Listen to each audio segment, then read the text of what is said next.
ఒక్క కాడనే ఓ 1000 మందిని చూస్తే వామ్మో గంత మంది అనుకుంటాం. ఓ కళ్ళ 10,000 మంది అగుపడితే, లక్షల మంది గుంపులు గుంపులుంటే, ఓ 2 లక్షల మంది తిరుగుతుంటే, ఓ 5 లక్షల మంది నడుస్తుంటే ఇక ఎట్లుంటది? ఇవాళ మేడారంలా గట్లనే ఉన్నది మళ్ళా.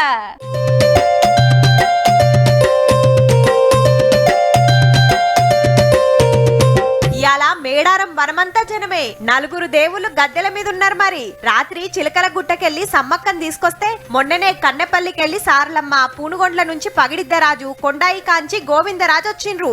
2 ఏండ్ల కోపారి మాత్రమే గీ భాగ్యం దక్కుతది కాబట్టి దర్శనం కోసం లక్షల మంది లైన్లు కట్టిండ్రు. నా ఊహ తెలిసినప్పటి నుంచి మేడారంతో మర్చిపోకుండా వస్తూనే ఉన్నాం. గద్దెల దగ్గరకు ఓనియకుంటే దూరంకెళ్లే మొక్కులు ఒప్పజెప్పిండ్రు. కొట్టిన కొబ్బరి పచ్చలు, బెల్లం గడ్డలు లోపలికి ఇసిరేస్తుంటే నెత్తులకు తాకకుండా హెల్మెట్లు పెట్టుకున్నారు అండ్లున్నోళ్ళు.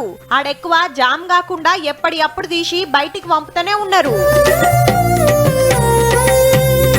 ఇక జంపన్న వాగుల చూడుర్రి ఎంత గనమున్నారో. కొందరు లోపలికి దిగంగానే దేవుడొస్తున్నారు. తానాలు జపాలు చేసి పచ్చి బట్టలతోటే కొందరు అమ్మల కాడికి పోతున్నారు బెల్లం బంగారం తోటి. కోరికలు కోరటోళ్ళు కొందరైతే కోరినాక మొక్కులు ఒప్పజెప్తున్నోళ్ళు కొందరు. తొవ్వల పొడుగుతా తీరొక్క దుఃఖాలు పడ్డాయి. జరంత ఇసంటకొస్తే ఏటు చూడు టెంట్లు గుడారాలే. యాటలు కోసుడు, తినుడు, తాగుడు జోరుంది. బలగంతో వచ్చి బంతి భోజనాలు చేస్తున్నారు మంచిగా. అమ్మవారి మహిమ ఉంది కాబట్టి మేము వస్తున్నాము. 3 రోజుల సంధి మా సంబరంగా నడుస్తుంది జాతర.